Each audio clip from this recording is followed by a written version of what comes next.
Supreme court کے اندر اور قومی اسمبلی اور پارلیمان کے اندر کچھ ایسی ڈیولپمنٹس ہو رہی ہیں کہ پاکستان کی سیاسی اور عدالتی تاریخ کے اوپر اس کے بہت دور رس اثرات مرتب ہوں گے۔ بعض معاملات ہمارے عدالتی تاریخ کے بھی کچھ ایسے ہیں جو صرف شرمندگی کا باعث ہے۔ اگر کوئی سپریم کورٹ کے جج بیٹھ کے کسی جرنیل کو، ڈکٹیٹر کو جس نے اقتدار پہ قبضہ کیا ہو، اس کو 3 سال دے دیں کہ آپ آئینی ترمیم کر لو، تو اس سے تو بڑی شرمساری ہو ہی نہیں سکتی نا کوئی۔ پھر پی سی او کے تحت حلف اٹھا لینا اور کسی ڈکٹیٹرشپ کے اندر کیے ہوئے اقدامات کو تحفظ دے دینا، وہ بھی اسی زمرے میں آتا ہے۔ لیکن یہ صرف یہیں تک نہیں ہے۔ پاکستان میں پچھلے 10-12 سالوں کی ہم سپریم کورٹ کی اگر تاریخ پہ نظر دوڑاتے ہیں تو سیاسی جماعتوں کو فکس کرنے میں، بنانے یا توڑنے میں ان کے فیصلوں کا اور ان کے رول کا، ان کے کردار کا بہت اثر رہا ہے۔ بہت ہی افسوسناک صورتحال رہی جب جسٹس افتخار چودھری جو تھے، ان کو پوری قوم نے پورے چاؤ کے ساتھ بحالی کے لیے سڑکوں پہ نکلی، لیکن واپسی کے بعد وہ پیپلز پارٹی توڑنے میں مصروف رہے۔ جب ثاقب نثار کو موقع ملا تو وہ پی ایم ایل این کو توڑنے میں مصروف رہے۔ ابھی جو سپریم کورٹ موجودہ ہے اس کے اوپر پی ڈی ایم کے اندر جو 10-12 جتنی جماعتیں ہیں، ان سب کا اعتراض یہ ہے کہ اس میں 3-4 ججز ایسے ہیں جن کا بہت زیادہ جھکاؤ پاکستان تحریک انصاف کی طرف ہے۔ سابق جو آرمی چیف ہے پاکستان کے، جنرل باجوہ، ان کے حوالے سے مختلف انٹرویوز چھپتے رہتے ہیں۔ آج بھی ایک انٹرویو میری نظر سے گزرا تو اس کے اندر انہوں نے جو لفظ استعمال کیا، انصافی جرنیل اور انصافی ججز، یہ الفاظ استعمال کیا۔ میرے خیال میں یہ اس سے بڑی تہمت ہو کوئی نہیں سکتی اگر کسی کے لیے لگائی جائے۔ میں جرنلسٹ ہوں، مجھے کوئی کہے کہ نون لیگ کا ہے یا پیپلز پارٹی کا ہے یا تحریک انصاف کا ہے تو میں تو اس کو گالی سمجھتا ہوں۔ میں جرنلسٹ ہوں، میں نے آج تک ابھی ساری زندگی کسی کو ووٹ نہیں ڈالا، صرف اس خاطر کہ میرے ذہن میں کہیں دور سے بھی میرا جھکاؤ کسی کی طرف نہ ہو جائے۔ جب میں یہاں بولتا ہوں تو مجھے وہی چیز بولنی ہے جو حق ہے اور سچ ہے، اس کے علاوہ کچھ نہیں۔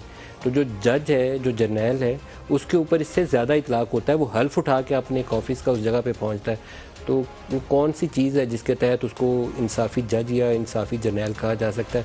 میں اس چیز کو تو یہاں پہ چھوڑوں گا، لیکن جو آج سپریم کورٹ کے اندر ہوا وہ آپ کو بتاؤں گا۔ سب سے پہلے تو جو ابھی سب سے لیٹسٹ ہے وہاں سے شروع کرتا ہوں۔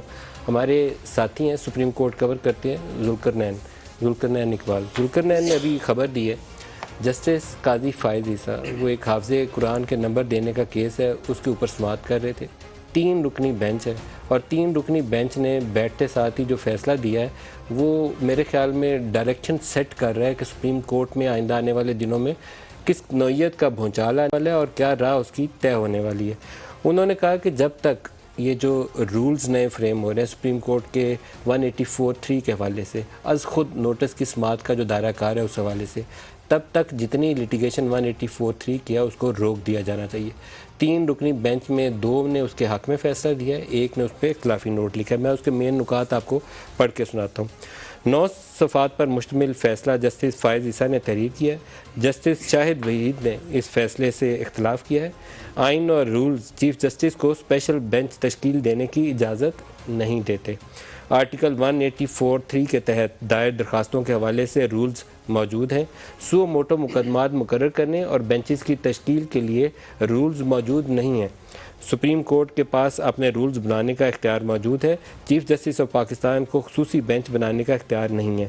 رولز کی تشکیل تک ہم آئینی اور از خود مقدمات پر سماعت مؤخر کی جائے، آئینی اور از خود مقدمات پر سماعت مؤخر کی جائے۔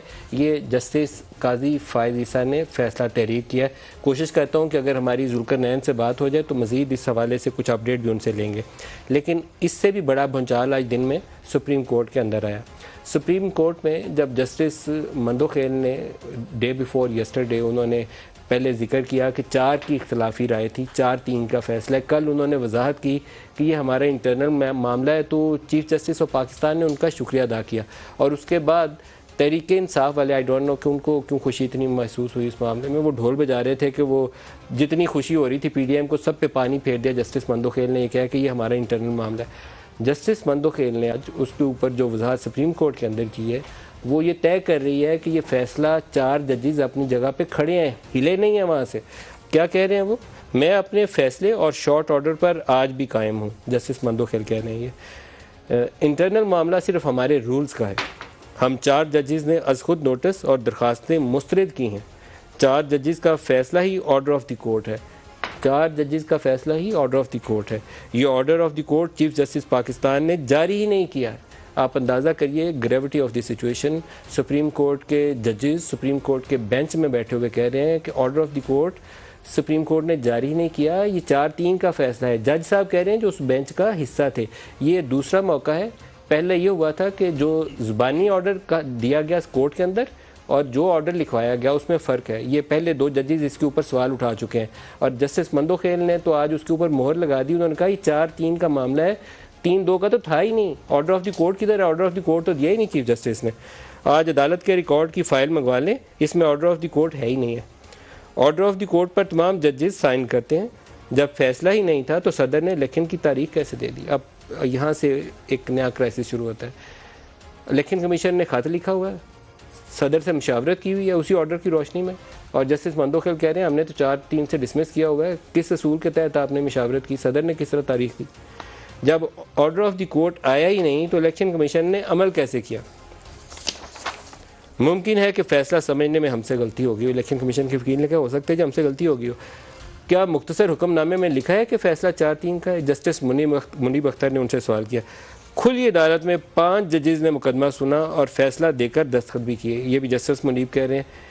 آگے سنیے, اختلافی نوٹ میں واضح لکھا ہے کہ جسٹس یحییٰ افریدی اور جسٹس اطہر منیلا کے فیصلے سے متفق ہیں. جسٹس جمال مندوخیل اور جسٹس منصور نے یہ لکھا تھا. تو یہ 4 کی تعداد ہو جاتی ہے. کیا جسٹس یحییٰ افریدی اور جسٹس اطہر منیلا کے فیصلے ہوا میں تحلیل ہو گئے؟ جسٹس مندوخیل کہہ رہے ہیں. اب اس کے بعد اگر کوئی پاکستان میں لیگل مائنڈ ہے اور اس چیز کی کوئی مجھے جواب وہ دے سکتا ہے تو میں اس کا بڑا شکر گزار ہوں گا. یہ ایک ریئل کرائسس ہے, ریئل سپلٹ ہے, کانسٹیٹیوشنل بھی ہے, لیگل بھی ہے, اور ہائیسٹ لیول عدالت عظمیٰ کے لیول کے اوپر ہے. جو ہمارے ساتھ مہمان ہیں انہی سے شروع کرتے ہیں اور ان سے پوچھتے ہیں کہ یہ کرائسس ہمیں کس طرف لے کے جائے گا. لیکن ایک چیز طے ہے گا, پھر کچھ جڑے گا, اس کے بغیر ہم آگے بنیں گے نہیں. پہلے کچھ ٹوٹے گا اور ہو سکتا ہے کہ بہت سے ہیڈز رول ہوں, اس کے علاوہ شاید آگے بڑھنے کا راستہ ہمیں ملے گا نہیں. جس طریقے سے پارلیمان کام کر رہی ہے اور جس طریقے سے سپریم کورٹ میں کچھ عرصے سے کام ہو رہا ہے اور جس طریقے سے ہماری اسٹیبلشمنٹ نے پچھلے کچھ عرصے سے آپریٹ کیا ہے. اسٹیبلشمنٹ نے تو خیر 75 سال کی پوری تاریخ ہی اس کی یہی ہے کہ وہ سیاست بنواتے بھی رہے ہیں, توڑواتے بھی رہے ہیں. آئی جے آئی کا زمانہ ایک مثال تھی, عمران خان کی حکومت بنانا دوسری اس کی شکل تھی. لیکن کیا ہم ایسے آگے بڑھ سکتے ہیں؟ تو میرا تو اس میں جواب ہے نہیں. اس کے لیے ہمیں آف دی گیم وضع کرنے پڑیں گے اور اپنا اپنا کام کرنا پڑے گا. جو ہمارے ساتھ مہمان شخصیات ہیں آج اسٹوڈیوز میں, شعیب شاہین صاحب ہیں, معروف ماہر قانون ہیں, حسن رضا پاشا صاحب ہیں, ماہر قانون ہیں, عابد شیر علی صاحب ہیں, پی ایم ایل این کے سینئر رہنما ہیں. سب کو خوش آمدید کہتا ہوں. حسن رضا صاحب, سب سے پہلے تو آپ فرمائیے, یہ جو جج ہیں یہ آمنے سامنے کھڑے ہیں اور فائز عیسیٰ صاحب کے آرڈر نے تو وہ اس کو 2 چند کر دیا, اس مسئلے کو کھل کے سامنے آ گیا. کیا بنے گا یہ؟ دیکھیں, اس کا ایک ہی حل جو ہم پہلے دن سے کہہ رہے ہیں وہ ہے, پی ٹی آئی کے کئی دوستوں کو ہم نے ہاتھ باندھ کے کہا کہ آپ کیوں ریلیکٹنٹ ہیں کہ فل کورٹ نہ بنے.